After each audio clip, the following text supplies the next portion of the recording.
What's up, guys? Brett Appley here from dailyfanmma.com, back with another UFC Quick Picks on the Mayo Media Network.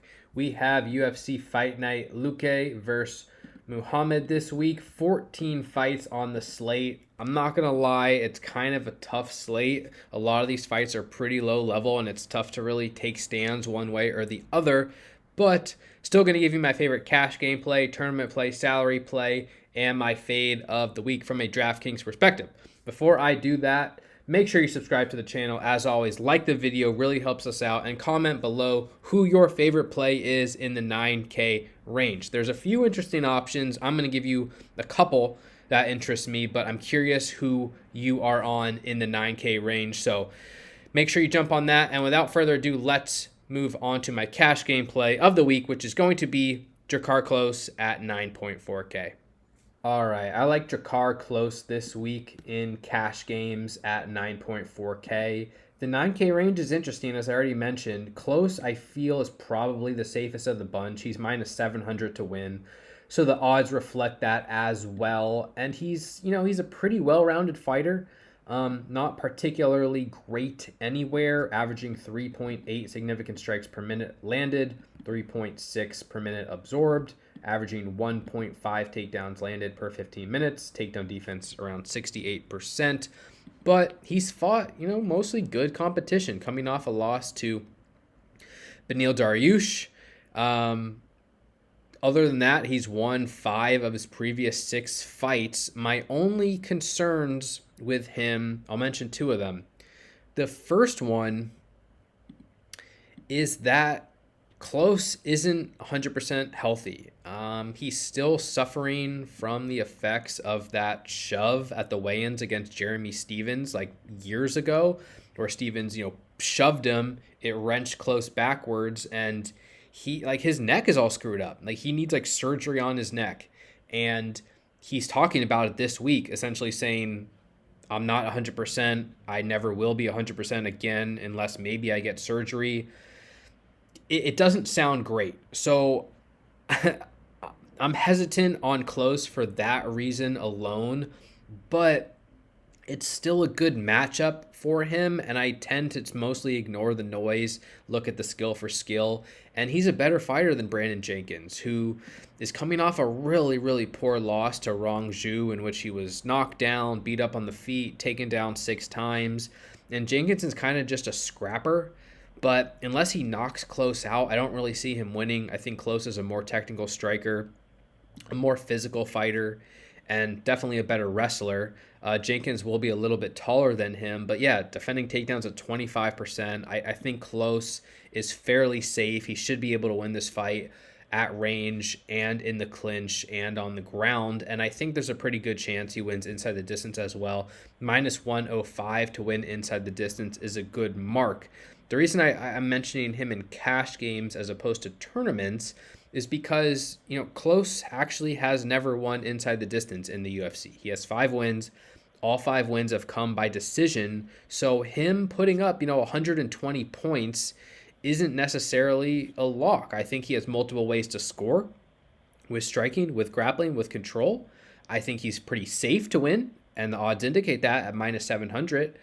But this isn't a case where I'm so confident he's going to smash, score 120, end up on the optimal lineup. And I think in tournaments, there are other avenues for you to go in this top range. And we'll talk about some other ones, but I think there's several interesting options in the 9K range where even if Klose looks great, wins this fight comfortably, he might score 95 points and miss out on the optimal lineup. So for tournaments, it's a little bit of a different story.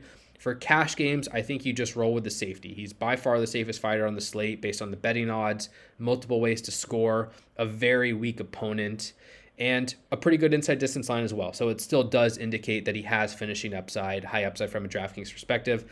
9.4K, the well-rounded Klose. He's going to be my cash game play of the week. Next, I'm going to give my tournament play of the week, who will be Martin Buday at 9K, taking on Chris Barnett. Barnett is coming off a highlight reel knockout win over Jean Vellante, spinning wheel kick. I own the NFT, great performance, but I still don't think Barnett is that great of a fighter. I think he's pretty small for the heavyweight division. He's only 5'9". He's got a big gut. He's not the greatest athlete in the world. He can kind of, stand at range, kick a little bit here and there, has some power in his hands, but he's not an elite knockout artist by any stretch. And he's really, really weak as a grappler. And we already saw that in his UFC debut against Josh Barnett, not Josh Barnett, Ben Rothwell. Kind of just got thrown to the ground and then was submitted in the second round. And he's now taking on a pretty legit prospect in Martin Buday coming off the Contender Series. There's always a chance that these Contender Series guys fool us, fool me. They actually suck. And maybe Barnett will just get back-to-back knockout wins. But I like what I've seen from Buday in the regional scene. He's 9-1 professionally. 6 wins by knockout, 2 by submission. I consider him just pretty talented in all areas of the game. He's a pretty comfortable boxer, not like the most fluid one, not the highest volume one, but pretty composed, pretty technical. He's got power in his hands. He's standing 6'4", so he's going to be way bigger than Barnett. Just a very good athlete as well. And then he's also a very good wrestler. And I guess my concern is that there are some fights where Buday doesn't look to wrestle at all, and he just uses his boxing and uses his clinch work to win, which is fine. He still has knockout upside there. I would really prefer that he wrestles in this spot because Barnett is not a good defensive wrestler. And I think Buday, if he tries to take Barnett down, he will be able to. And if he does land takedowns when he gets on top, he probably beats Barnett up, maybe gets a submission. The other thing is Barnett tires out. So we've seen it in both his UFC fights, but in the first one, he gassed out in the second round. And I think grappling a little bit with Barnett will definitely slow him down, get him tired to the point where I could easily see Buday finishing this fight in the mid to later rounds. I just think Budai's better everywhere. I think he's a better boxer. I think he's a better wrestler and grappler, better cardio, bigger, stronger, more physical. But there's a little bit of unknowns, a little bit of lacking in data. There's some variance in the heavyweight division. So it's not a lock. Buday is minus 230 to win. I think that's a fair number. Minus 170 to win inside the distance. That is the best line on this entire card. Granted, there is risk as mentioned, but I think he has plenty of upside at 9K.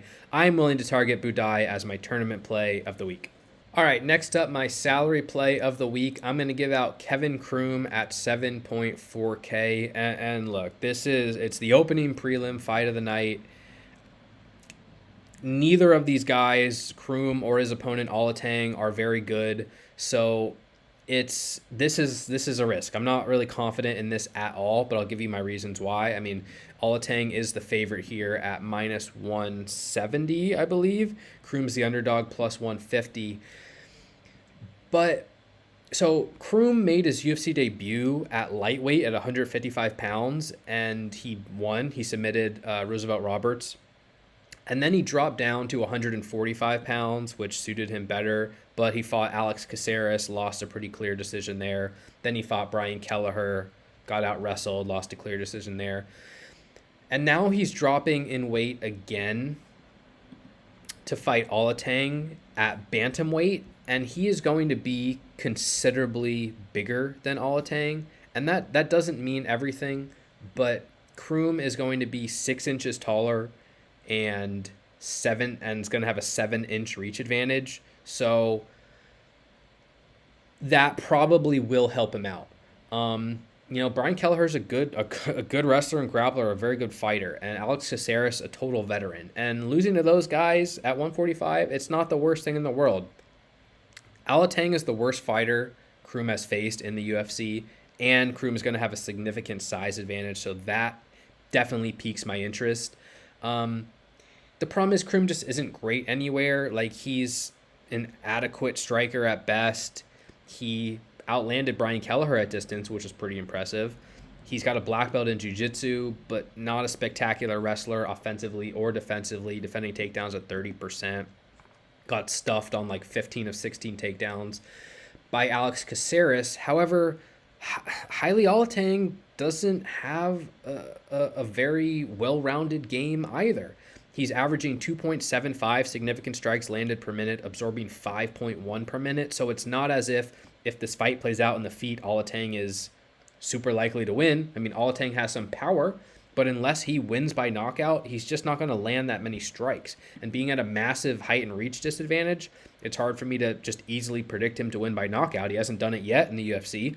He's landed 36, 46, 47, and 36 significant strikes. I mean, I favor Kevin Croom while this fight plays out on the feet. Now, Alateng is a good wrestler, and I do think he can take Croom down. That's probably his path to victory. And in his first 2 fights, he went 3 for 7 on takedowns, and he went 4 for 13 on takedowns. So 7 for 20.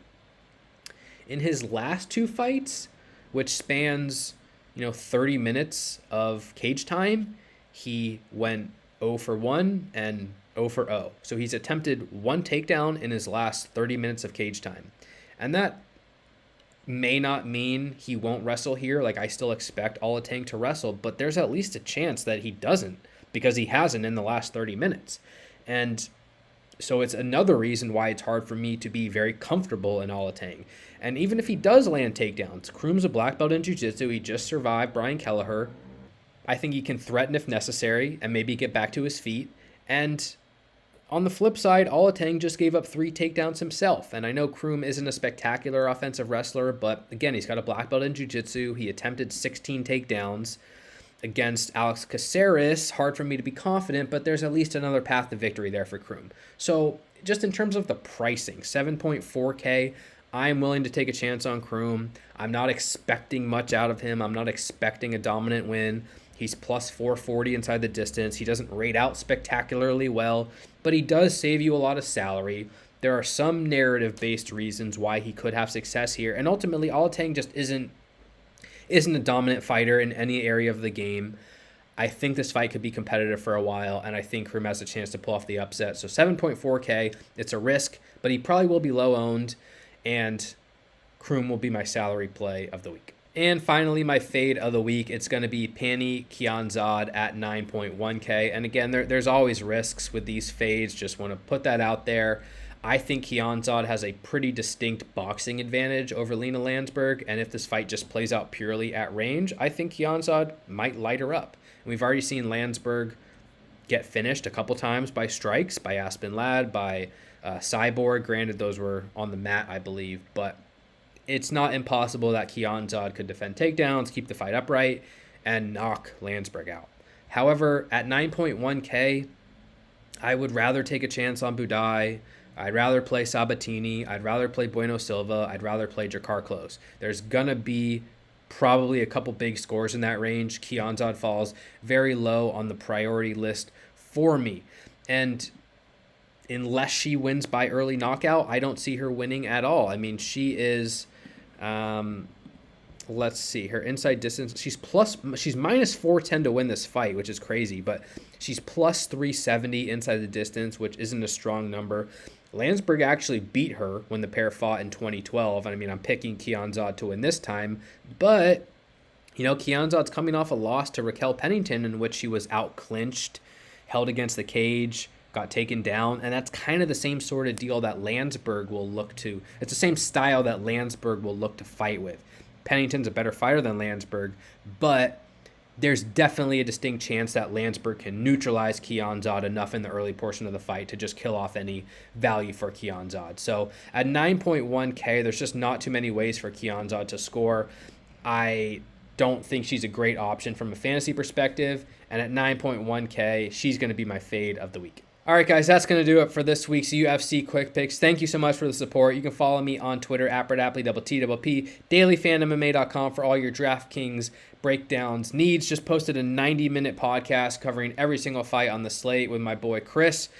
Rankings, projections, all that good stuff will come out Friday. Make sure you subscribe to the channel. As always, like the video. And remember, comment below who your favorite play is in the 9K range. Thank you for the support. Best of luck in your contest this week. Stay safe out there. We'll talk to y'all soon.